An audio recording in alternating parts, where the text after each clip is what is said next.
अभी जो मार्केट में जियो और एयरटेल का डुओपली चल रहा है उसे जानबूझ के लाया गया और जो पास्ट की 10 से 11 कॉम्पिटिटर कंपनियां थी उसे खत्म करने में अगर सबसे बड़ा किसी का हाथ है तो वो है गवर्नमेंट का, ताकि जियो और एयरटेल मनमानी अपने टैरिफ्स बढ़ा सके। और इसमें अगर कोई इनका बड़ा सबसे सपोर्टर है तो वो है बीएसएनएल कंपनी, जो कि गवर्नमेंट की है।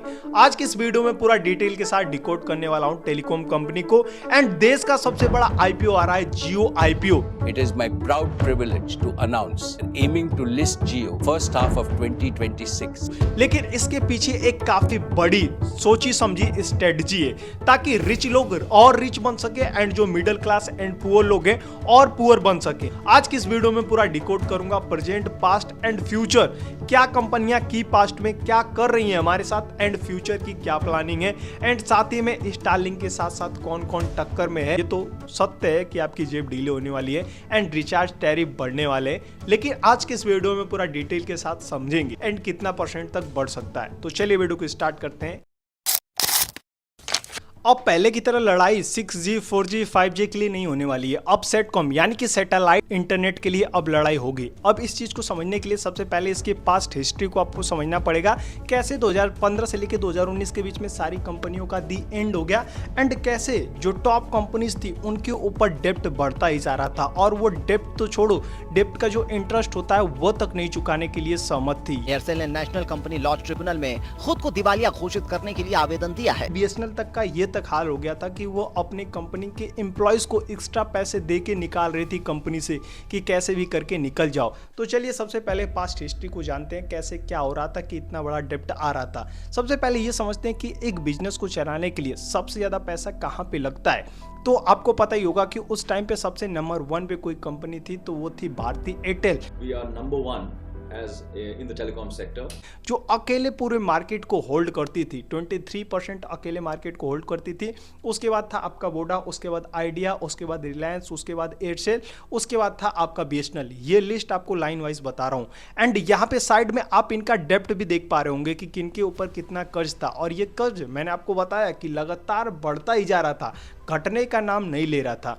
और कर्ज इतना ज़्यादा, जो आज की कंपनी जिंदा है, एयरटेल हो या फिर वो बीआई हो, यानी कि आइडिया और वोडा मर्ज हो चुकी हैं, लेकिन बीआई के पास इतना कर्ज हो चुका है, पहले का भी अब का भी, सरकार को हाथ खड़ा करके बोल दी कि मैं आपके कर्ज को नहीं चुका पाऊंगा, आप मेरी कंपनी के मालिक ही बन जाओ। The government decided to convert an additional 36,950 crore rupees worth of companies' dues into equity. तो 49% आपका शेयर होल्ड करता है गवर्नमेंट, यानी कि कह सकते हैं कि आधी कंपनी बीआई की गवर्नमेंट की है। अब पहले ये समझ लेते हैं कि कहाँ पे कितना पैसा खर्च हो रहा था कि इतना बड़ा इनके ऊपर डेप्ट आ गया। तो एक टेलीकॉम कंपनी की शुरुआत करने के लिए सबसे पहले इन खर्चों की लिस्ट तैयार कर लीजिए। सरकारी खर्च आपको छोड़ के बता रहा हूँ कि एक कंपनी की कैसी नींव रखी जाती है। जैसे कि सबसे पहले फाइबर केबल बिछाया जाता है, टावर की तैयारी होती है एंड जो भी दौर चलता है उस हिसाब से मशीन ली जाती है। जैसे 4G machine, 5G machine, 6G machine, ये दूसरे कंट्री से परचेस किया जाता है और ये काफ़ी महंगी आती है। Data centre, electricity, staff salary, maintenance, marketing offer, ये सब खर्च करने पड़ते हैं। एंड सबसे सेकेंड नंबर पर सबसे ज़्यादा जो खर्च है जिसके कारण कंपनी कर्ज में चली जाती है, तो वो है स्पेक्ट्रम ऑक्शन। सबसे पहले ये समझिए कि जो सरकार सबसे ज्यादा पैसे ले रही है स्पेक्ट्रम की, वो होता क्या है। The 5G spectrum auction of 2022 has finally concluded with total bids of 1.5 lakh crore. Spectrum के 3 प्रकार के होते हैं स्पेक्ट्रम, यानी कि जो सबसे ज्यादा कह सकते हैं गांव वाले एरिया में लगता है स्पेक्ट्रम, वो होता है लो फ्रीक्वेंसी की। रेंज तो काफी ज्यादा होगी लेकिन स्पीड स्लो होती है। एंड उसके बाद आती है मिड की भी रेंज अच्छी खासी होती है, लिमिटेड होती है एंड उसकी स्पीड भी ठीक ठाक होती है। एंड जो हाई फ्रीक्वेंसी की होती है, आप पढ़ पा रहे होंगे, जो हाई फ्रीक्वेंसी वेव होती है ये सभी स्पेक्ट्रम में आते हैं। एंड जो हाई फ्रीक्वेंसी की होती है स्पीड हाई होती है, यानी कि रेंज उसका बहुत कम ही होता है, शहरी क्षेत्रों के लिए होता है बेस्ट हाई फ्रीक्वेंसी। एंड सबसे बेस्ट माना जाता है मिड वाला, यानी मिड वाला स्पीड भी अच्छा देता है, रेंज भी अच्छा देता है। तो ये होता है स्पेक्ट्रम की फ्रीक्वेंसी।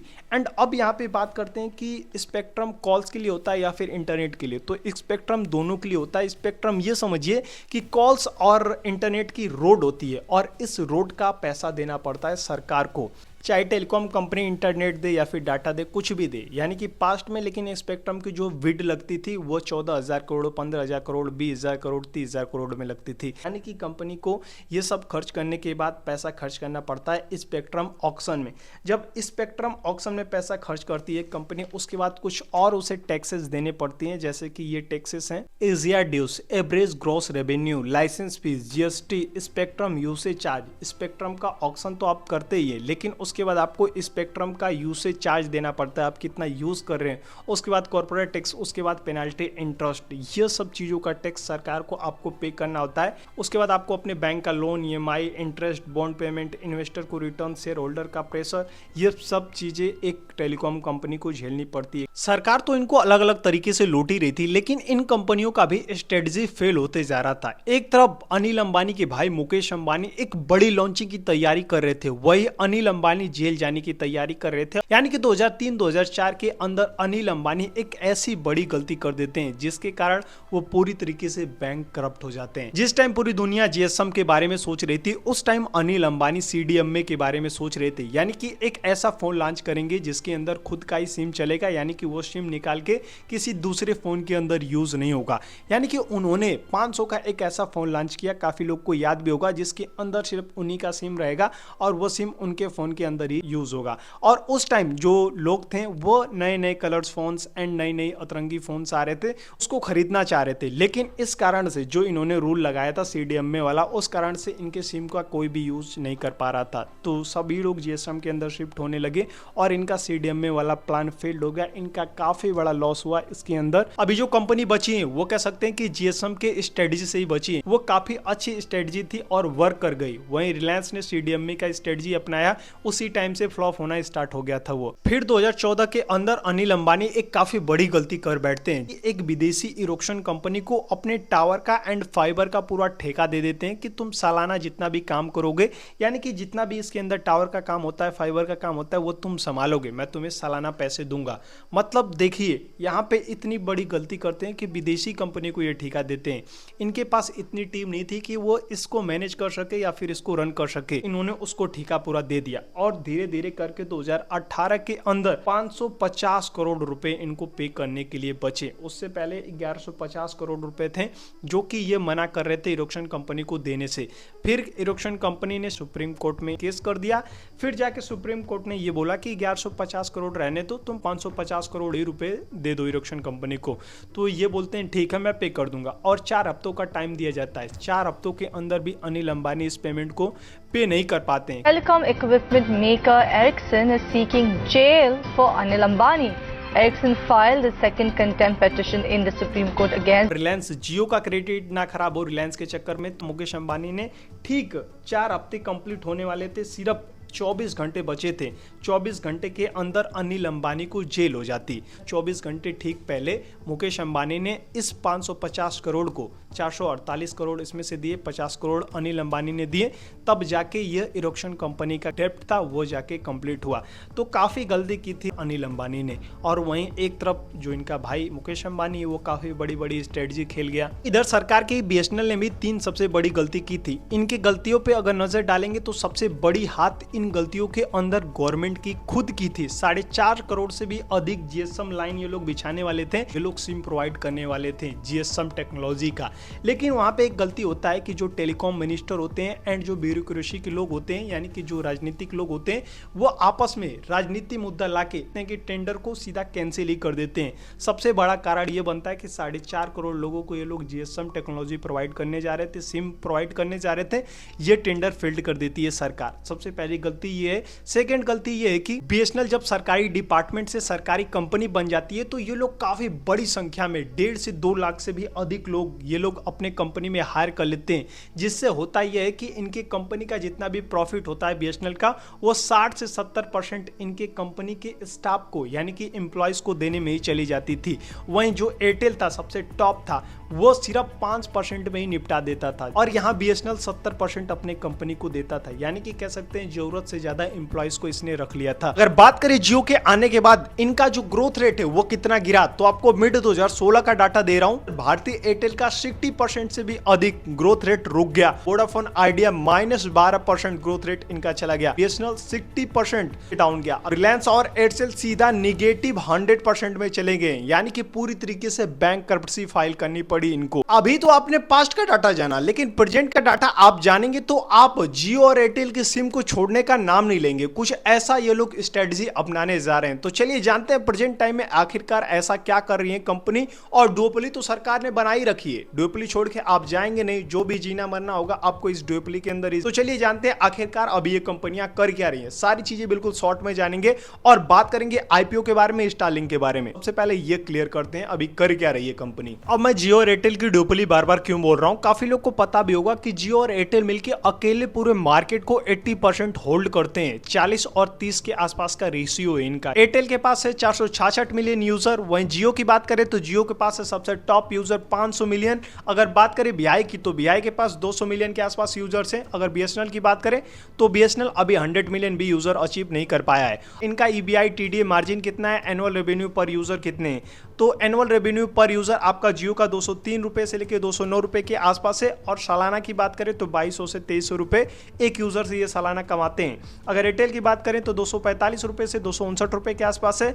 अगर बात करें बीआई की तो 173 से 180 और बीएसएनएल 91 रुपए एक यूजर से कमा रहा है। ईबीआई टीडीए मार्जिन से ये अंदाजा लगाया जाता है कि कौन कितना बेस्ट कंपनी है। तो सबसे नंबर 1 कंपनी कोई है तो ईबीआई टीडीए मार्जिन के हिसाब से एयरटेल है, क्योंकि एयरटेल अगर 100 रुपए कमा रहा है तो उसमें से 54 रुपए बचा ले रहा है। अपना operating cost, salary, employees cost, ये सब निकालने के बाद टावर वगैरह का खर्चा, ये 54 रुपए सीधा सीधा बचा रहा है 100 रुपए में से। सिर्फ इसको इनकम टैक्स वगैरह जो भी टैक्स वगैरह गवर्नमेंट को देना हो वो पे करना होता है इस 54 रुपए में से। यानी कि ईबीआई टीडीए मार्जिन देख लिया गया, वो सबसे बढ़िया एक्यूरेट अंदाजा लगाया जाता है कि ये कंपनी इतना अच्छा कमा रही है। और जो कंपनी जितना अच्छा कमाएगी सरकार उससे उतना अच्छा ही लेगी, इसलिए ईबीआई टीडीए मार्जिन दिखा जाता है। जियो का ईबीआई टीडीए मार्जिन का परसेंटेज कितना है, तो 50% इसका है, इसका भी अच्छा खासा है। और एयरटेल का तो सबसे टॉप पे ही, एनुअल रेवेन्यू पर यूजर हो चाहे ईबीआई टीडीए मार्जिन हो। और किसी कंपनी का आंकड़ा लगाया जाता है वैल्यूएशन का, तो ईबीआई टीडीए मार्जिन देखा जाता है। और सबसे ज्यादा चीज कोई देखा जाता है तो वो होता है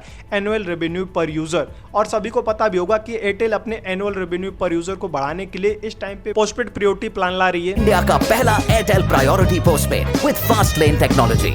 इसके ऊपर भी बात करेंगे और इनका फ्यूचर किस चीज पे जा रहा है। जा रहा है कि इसका कॉस्ट 700 रुपए से लेके 1700 रुपए के आसपास रहेगा 1 मंथ का। एंड पोस्टपेड प्लान है तो थोड़ा सा अप डाउन रिचार्ज इसके हो सकते हैं। अब बात करते हैं कि कैसे ये वर्क करता है। 5G नेटवर्क स्केलिंग के बेस पे ये वर्क करता है। एंड यहाँ पे जो 5G नेटवर्क का डाटा है इसे 2 पार्ट में डिवाइडेड कर दिया गया है, यानी कि 2 लाइन बना दिया गया है। और बताया जा रहा है यहाँ पे ये भी कि 90% तो इसके प्रीपेड यूजर्स हैं, तो कौन इसके इस VIP पोस्टपेड में जाएगा। लेकिन कुछ ही लोग जाएंगे, जिससे इसकी एनुअल रेवेन्यू पर यूजर की जो कॉस्ट रहेगी अभी तो जियो से ज्यादा है ही, लेकिन और ज्यादा हो जाएगी, जिससे जियो को इसके पीछा करने में काफी दिक्कत होगी। जियो तो काफी अर्निंग करने का इसके पास सोर्स है, लेकिन फिर भी इसके एनुअल रेवेन्यू पर यूजर्स को क्रॉस नहीं कर पा रहा है। तो सोच लीजिए एयरटेल कितना ज्यादा प्रीमियम यूजर्स के पीछे भाग रहा है और इसके पास वाकई में प्रीमियम यूजर्स हैं। और एयरटेल के यूजर्स का अगर रिचार्ज प्लान वगैरह खत्म होता है तो कुछ महीने के अंदर अगर वो रिचार्ज नहीं करवाते हैं तो ये उनके सिम को डीएक्टिवेट कर देता है, जिससे इसका एनुअल रेवेन्यू पर यूजर्स एंड एक्टिव यूजर्स की जो परसेंटेज है वो काफी अच्छी खासी बनी रहती है हमेशा। अब बात कर लेते हैं कि फ्यूचर के लिए जियो और एयरटेल क्या प्लानिंग कर रहे हैं। तो आपको जियो के बारे में बताता हूं कि जियो निविडिया के साथ हाथ मिला लिया है और करोड़ों रुपए, बिलियंस ऑफ डॉलर इन्वेस्ट कर रहा है निविडिया के अंदर। Ladies and gentlemen, Mukesh Ambani. My friend, Mukesh, how are you? So good. very nice to see you.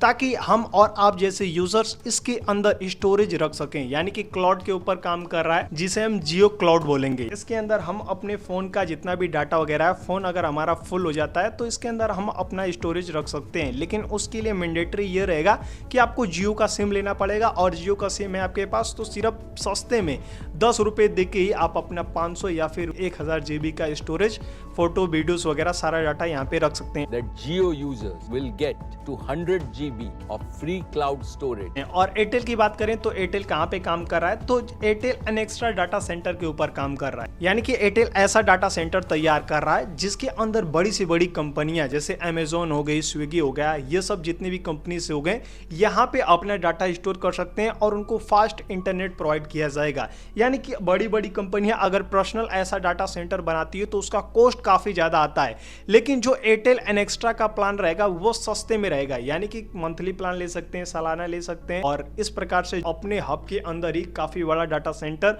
बनाएगा और यहाँ पे बड़ी बड़ी कंपनियों का डाटा स्टोर करके रखेगा। एंड एक्स्ट्रा पे काम कर रहा है और जियो आपका जियो क्लाउड पे काम कर रहा है। तो देखते हैं किसका प्लान सक्सेसफुल होता है, और मुझे तो एयरटेल के यहाँ पे प्लान काफ़ी सुपर डुपर लग रहा है। जियो जहाँ आम यूजर नॉर्मल यूजर पे काम कर रहा है, वहीं एयरटेल सीधा डायरेक्टली प्रीमियम यूजर को टारगेट कर रहा है, टारगेट करते ही जा रहा है, जिससे एनुअल रेवेन्यू पर यूजर्स इसका काफ़ी शानदार होगा, जिससे भी इसकी कंपनी का वैल्यूएशन भी अच्छा रहेगा। और मुझे तो ऐसा लगता है कि अगर कुछ सालों के बाद ये भी अपना आईपीओ लाए तो जियो से तगड़ा इसका आईपीओ रहेगा। तो अभी आईपीओ के बारे में बात करेंगे, लेकिन उससे पहले बात कर लेते हैं कि जमीन पे तो जियो ने सबको लपेट रखा है, यानी कि यहाँ पे सबसे टॉप पे टक्कर में कोई नहीं है जियो के अलावा। जियो एयरटेल दोनों आपस में एक काफी बड़े कॉम्पिटिटर हैं। सभी को पता है कि स्टारलिंक इंडिया में आने के लिए काफी ज्यादा तड़फड़ा रहा है और स्पेक्ट्रम ऑक्शन में शामिल नहीं होने के लिए भी सरकार से काफी तगड़ी गुहार लगा रहा है। तीसरा लाइसेंस स्टारलिंक को दिया जा रहा है। और उधर जियो के मुकेश अंबानी इनको बोल रहे हैं कि हमने काफ़ी ज़्यादा स्पेक्ट्रम बिड में पैसा खर्च किया है, आप इलोन मस्क से भी स्पेक्ट्रम ऑक्शन लगाओ और इनसे भी काफ़ी बड़े अमाउंट में पैसा लो। लेकिन स्पेक्ट्रम का ऑक्शन का पैसा देने के लिए इलोन मस्क तैयार नहीं है। क्यों? क्योंकि इलोन मस्क के अंदर भी डर है कि जो टावर्स के नेटवर्क इतने फास्ट होते जा रहे हैं, क्या कोई सैटेलाइट इंटरनेट का यूज़ करेगा। जैसे कि आपने देखा कि एयरटेल प्रायोरिटी प्लान ला दिया और उसके अंदर काफ़ी तगड़ी नेटवर्क स्पीड भी दे रहा है लोग को, तो शायद ही कोई सैटेलाइट इंटरनेट पर शिफ्ट हो। मैं ऐसा क्यों बोल रहा हूं? सबसे पहले इनके हार्डवेयर कॉस्ट और मंथली बिल का थोड़ा सा चार्ट देख लीजिए। यूएसए के अंदर 50,000 रुपए, 40 से लेके 50,000 रुपए इंस्टॉलेशन चार्ज लगता है। This costs $600. And with Starlink hardware का, यानी कि जो भी घर पे माल मटेरियल लगता है जिसके थ्रू इंटरनेट आता है सैटेलाइट से, वो लगाने का ही 40 से 50,000 रुपये खर्च आता है। उसके बाद मंथली बिल पे करना होता है 7 से लेके 10,000 रुपये तक का। उसके बाद नाइजीरिया के अंदर लगता है तो 32,000 से भी अधिक का कॉस्ट आता है इंस्टॉलेशन चार्ज, यानी कि हार्डवेयर का cost. And monthly bill pay करना पड़ता है 3 से लेके 4,500 तक। एंड वहीं केन्या की बात करें तो केन्या के अंदर 17 से लेके 18,000 के अंदर हार्डवेयर कॉस्ट यहाँ पे पड़ता है। लेकिन हार्डवेयर कॉस्ट की जो कीमत होती है वाकई में जितने की ये हार्डवेयर कॉस्ट ये आ रही है लोग को दी जा रही है, 5 से 6 गुना हार्डवेयर कॉस्ट होती है। लेकिन इलोन मस्क को लगता है कि हम पहली बार किसी के घर पे लगाएंगे तो मंथली बिल पे करेंगे, जिससे हमारा ये कॉस्ट निकल जाएगा, यानी कि ज़्यादातर यूजर यूज करेंगे तो हार्डवेयर कॉस्ट निकल जाएगा। लेकिन वाकई में हार्डवेयर कॉस्ट की कीमत काफ़ी ज़्यादा है, जो कि 15 से 20,000 में छोटे कंट्रियों में लगा दिया जा रहा है, जैसे केन्या हो गया, ब्राज़ील हो गया, जापान हो गया, इन सभी का आप देख सकते हैं। लेकिन मंथली बिल की बात करें तो सबसे कम केन्या के अंदर 850 रुपये से लेकर 4,000 रुपये तक का है। एंड यहाँ पे इसके अंदर भी VIP प्लान होता है, जिसके लिए आपको चार्ज महंगा करवाना पड़ता है। लेकिन वहीं अगर इंडिया की बात करें तो इंडिया के अंदर जो हार्डवेयर कॉस्ट आता है वो 0 आता है। काफी लोगों को पता होगा कि स्टार्टिंग में हम जियो एयर फाइबर लगवाते हैं तो इसका जियो जितना भी सिस्टम वगैरह ये सब मटेरियल आइटम लगाते हैं उसका 1 रुपये भी नहीं लेते हैं, सिर्फ मंथली बिल पे हमें करना पड़ता है। तो क्या कोई हार्डवेयर कॉस्ट का 30 से लेके 50,000 रुपये स्टारलिंक को देगा और उसके बाद मंथली बिल पे करेगा कोई 6 से 7,000 रुपये? मुझे तो ऐसा नहीं लगता है। मुझे लगता है कि स्टारलिंक अगर इंडिया में अभी आता है तो बुरी तरीके से फेल हो जाएगा। और ये जो सैटेलाइट इंटरनेट है वो सिर्फ रूरल एरिया के लिए ही बेस्ट है, और रूरल एरिया में शायद ही कोई बड़ा बिजनेसमैन अमीर की औलाद होगा। तो अगर यूएसए की बात करें तो यूएसए के अंदर इनको FCC लाइसेंस टैक्स देना पड़ता है और स्टेट टैक्स देना पड़ता है और कॉर्पोरेट टैक्स, बस इतना ही टैक्स देना पड़ता है। इंडिया के अंदर इनको लाइसेंस फीस, स्पेक्ट्रम का बिड देना पड़ेगा,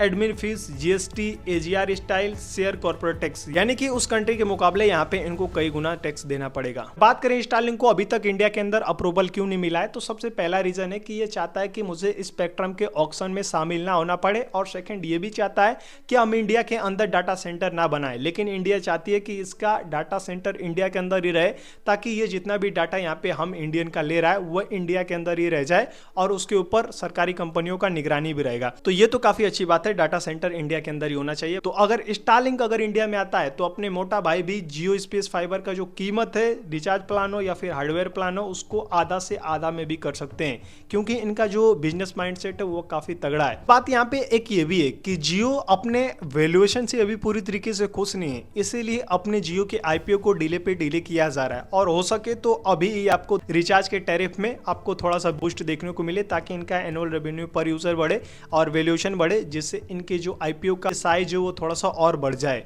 यानी कि एक अच्छे अमाउंट में ये हमसे पैसा कलेक्ट कर ले। अब बात करते हैं थोड़ा सा जियो IPO के बारे में। दुनिया कोरोना की क्राइसिस से जूझ रही थी, तब उस टाइम कुछ ही हफ्तों के अंदर मोटा भाई ने 1.15 लाख करोड़ रुपए इकट्ठा कर लिए थे अपने जियो के लिए। जियो प्लेटफॉर्म्स में कोरोना काल के दौरान किया गया 1,18,000 करोड़ का निवेश। अब यहाँ पे सबसे नंबर 1 पे कंपनी कौन थी और कैसे गूगल और मेटा ने फ्री में अपना एडवर्टीजमेंट करा लिया इसको पैसे देके। उस टाइम जियो के फोन पीक पे बिक रहे थे, सभी को पता है कि सस्ते फोन मिल रहे थे, लेकिन उस फोन के अंदर ये भी आपको पता होगा कि फेसबुक फ्री में इंस्टॉल करके, व्हाट्सएप फ्री में इंस्टॉल करके, गूगल फ्री में इंस्टॉल करके आपको दिया जा रहा था। 650 रुपए का फोन फॉर यू। इस फोन में कैमरा है एंड आप यूपीआई पेमेंट्स भी कर सकते हो। इसी प्रकार गूगल ने अपनी बाजी खेली और मेटा ने अपनी बाजी खेली, फ्री में एडवर्टीजमेंट भी करा लिया और इसके अंदर अपना कुछ % का स्टेक भी ले लिया। लेकिन आज उनका वो स्टेक कितना एक्स हुआ है और कितनी वैल्यूएशन बनी है और इनके शेयर क्या बेचे जाएंगे, ऑफर फॉर सेल रहेगा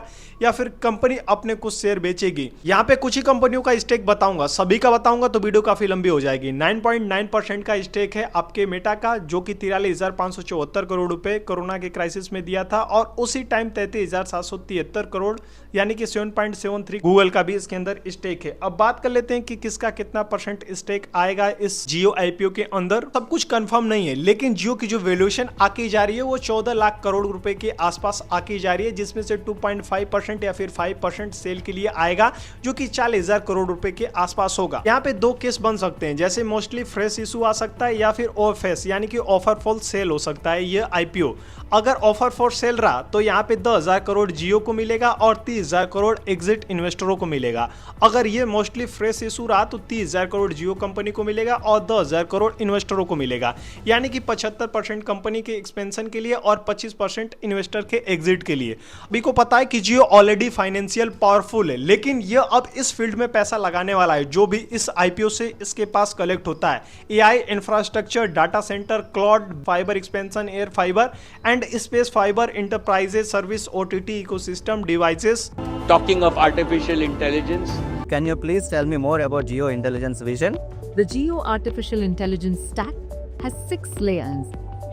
Artificial इन सभी से इसका अर्निंग इतना ज्यादा हो रहा है, लेकिन सबसे ज्यादा फोकस ये करेगा NVIDIA में एंड एआई इंफ्रास्ट्रक्चर में। तो देखते हैं क्या एआई इंफ्रास्ट्रक्चर इसका डेवलप होता है या फिर नहीं इस आईपीओ के बाद। बाकी इतना तो आप जान लीजिए कि ये अपने एनुअल रेवेन्यू पर यूजर को बढ़ाने के लिए, अपने आईपीओ के वैल्यूएशन को बढ़ाने के लिए आपका टैरिफ बढ़ाने वाला है। जो स्पेक्ट्रम की बिड लगती है वो काफी महंगी होती है, जिसे चुकाने के लिए कंपनियां अपने टैरिफ को बढ़ा रहे हैं। लेकिन एक बात और जान लीजिए कि बीएसएनएल तो पूरी तरीके से सरकार का ही, वहीं बीआई भी आधा सरकार का हो गया है और ये ड्यूओपली काफी स्ट्रांग बनती जा रही है और ये इतने हद तक जाएगी कि एक दिन जियो और एयरटेल इतना ज्यादा अपना मनमानी करेंगे कि सरकार कुछ भी नहीं कर पाएगी। ये जानबूझ के ड्यूओपली लाई जा रही है या फिर किस कारण से, ये आप खुद समझ जाना। इतना चीज आप समझ लीजिए कि बीएसएनएल को 80,000 करोड़ रुपए सिर्फ इसलिए दिए गए ताकि ये सिर्फ स्वदेशी मटेरियल ही यूज करे और इसी वजह से ये पीछे चल रही है। क्या सरकार को इसका अंदाजा नहीं है कि ये विदेशी आइटम यूज नहीं करेगी तो इसी तरीके से पीछे जाएगी और उल्टा लॉस में ही जाएगी? बल्कि अगर ये विदेशी आइटम यूज करती तो प्रॉफिट में भी रहती और सरकार को अच्छा खासा मुनाफा भी होता। लेकिन सरकार को तो फायदा हो ही रहा है जियो और एयरटेल से